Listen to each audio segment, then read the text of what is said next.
Hey there, and welcome to the Locker Room. Coach Giggs here, and today's message, be open and committed to learning more. Be open and committed to learning more.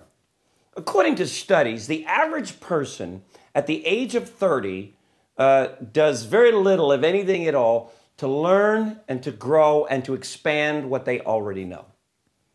Is it no wonder why way too many people find themselves in their twilight years feeling that life has passed them by?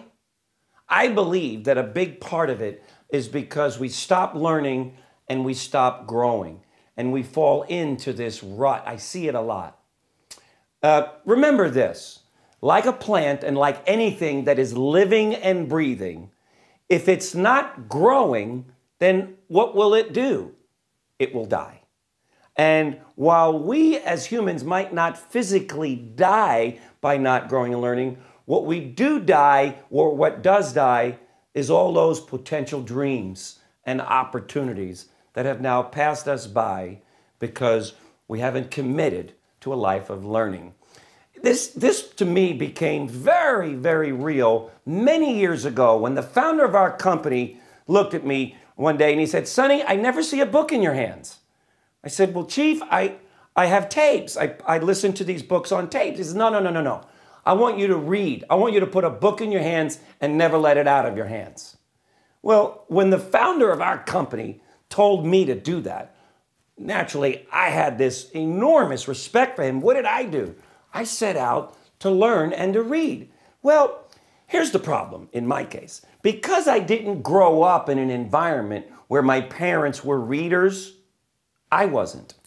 And so I was one of these hunt and peck, one word at a time readers. Because of it, I didn't want to read. So what did I do? I took some speed reading courses. I learned how to read and comprehend better.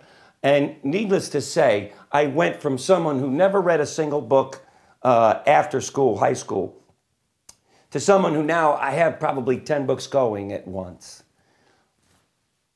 Why? Because according to experts, leaders are readers. And once I chose my profession of leadership, which is basically what Rapoport told me, I needed to become a reader.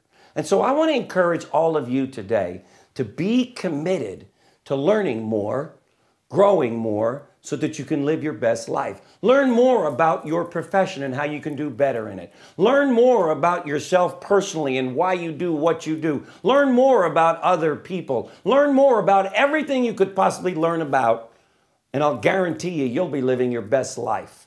Let me give you a couple of quick tips, and then we'll move on. Tip number 1, do what I did. Force yourself to spend 30 minutes a day reading for the purpose of learning.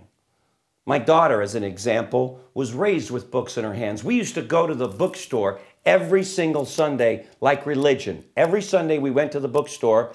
We would be there for an hour. We would, at first, she was tiny, we would have picture books, and we went from picture books to big lettered books, which I really liked because those were easy for me. And now my daughter is reading books that I can't even comprehend. My daughter is a major reader. Why?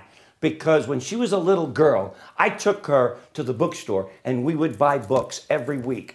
And so if you're like me and you weren't raised in a household that really understood and valued reading and learning, I want to encourage you to break that cycle in your family right now and become a reader. Do this. Promise you, do this, you'll be living a better life. You'll be living your best life. Thanks for joining me in the Locker Room, gang, and we'll see you tomorrow. Take care. Bye-bye. If you know someone you feel has a special story to tell or life to share, please email Eric directly and he will reach out to you and or this individual, even if you think this person is you. And by the way, if you've enjoyed and feel the Daily Locker Room has served as an inspiration in your life, why not share it with a friend by sending them the daily message?